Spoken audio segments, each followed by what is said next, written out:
Hi everybody, this is Matt from alphamatandfitness.com, coming at you with another video. Today I want to talk about treating your goals as a project.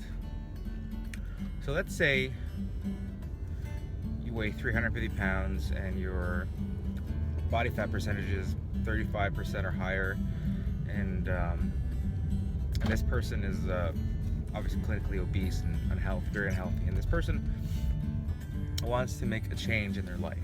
They want to lose 150 pounds, get down to 200 pounds. They want to fit in clothes better. They want to improve their self-confidence, their health, and generally their outlook on life, right? Through a weight loss training and nutrition program. Okay, I think a lot of the time is people look at that goal as one giant chunk or one giant leap. So for example, 350 to 200 pounds. That's a sizable amount of weight to lose. It's about 150 pounds. Well, it is 150 pounds. And they look at it as a single chunk, right? They look at it as a single goal, right?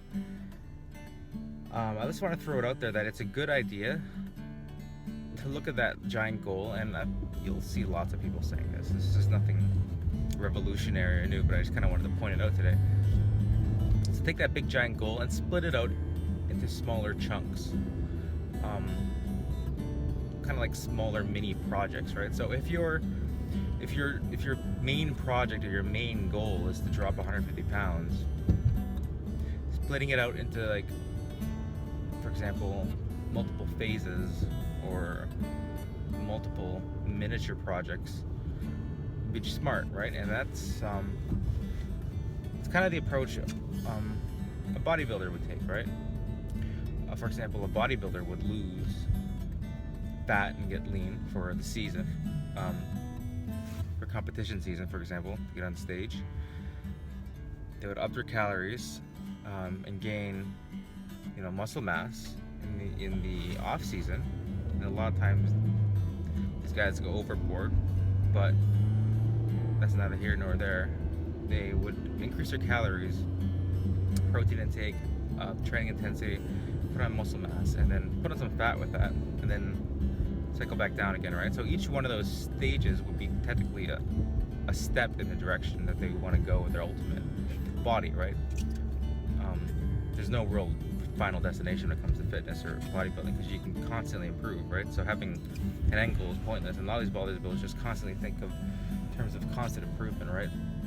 But anyways, if you split your big 150 pound project into multiple chunks, for example, losing the first 25 pounds would be, for example, like phase 1. Phase 2 could be losing the next 25 or 30 pounds. And then, the next phase could be losing another 40 pounds. So your phases can be split up into weights.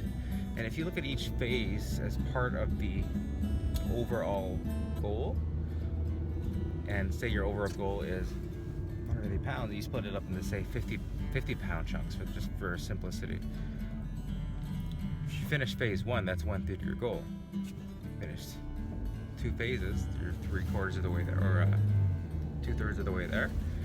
And then you finish the third one, obviously you've completed your goal, right? But it has a huge mental effect, and it also gives you a chance to up your calories a bit, especially when a fat loss, to up your calories a bit into almost like a maintenance phase for a week or two between each of these stages, right? And it allows your body to recover. That's basically what I did with my recovery week last week. I took a week off the gym because I got a nasty stomach bug last week. So I took a week off, and I was puking, so I was like, you know what, I'm not gonna bother going to the gym today. And then I didn't go to work that day, so I'm like, you know what, let's turn this into something. Let's plan this. Let's act as if this is part of my plan. So I ended up taking the whole week off, since I was kind of sore anyways. My muscles were sore, my arms were achy, my legs were just like, my back was sore, everything was just fucked up, right? So I just took the week off, recover, did a a lot of stretching, a lot of foam rolling, and I relaxed my diet a little bit during that week. Not too much though. I stayed under maintenance actually. So this is a good opportunity to kind of reset your body, but not only just your body, but it's also a good way to reset your mind too.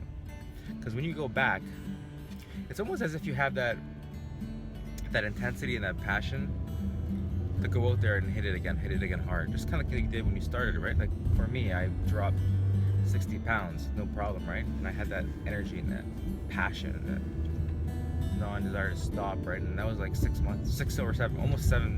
a half months ago when I started, and I've dropped 60 pounds of fat, and I leaned out a lot, got stronger in the gym a lot. So I always told myself, you know, if I just double that effort, I'd basically be exactly where I would want to be, right? So that's what the week off was, and I had a glorious cheat meal on Saturday. It was really good. A lot of calories, a lot of carbs, a lot of fat, and felt like shit the next day, and I don't want to do that again for a while, trust me. But I basically packed in like months and months of overeating into one day just to fucking get it done with. Just this launched me into this, think of it as fuel to launch me into this new, kind of like fuel to launch me into this new program here. But yeah, phase 2 for me is gonna get leaned out, and you know, for you, if you guys take your big goal and split it up in multiple phases, you can celebrate at each level and help your body kind of reach a stabilizing point, you know, that is getting used to a certain weight at each level before starting the next phase. Right? The point is to not move backwards. So if you reach the goal, don't take that as an opportunity to overeat and to just undo what you've done. Keep what you've done, and always think of it as like a line which goes down, and then you got a shelf. Stay on that shelf for a while. Don't ever go back up. Stay on the shelf and then drop back down, right? The only time your weight should go back up is if you're getting muscle in a bulking phase, right? If you're just gaining fat at any point, you're doing yourself a disservice, right? You're not getting better, right? And the whole point of fitness is actually getting better. So I hope this video helped. So split it up, man. Split it up into phases, small projects, and that will help you succeed and reach your goals. Matt from AlphaMat Fitness signing off. AlphaMatFitness.com. Subscribe and like if this video helped. Thanks.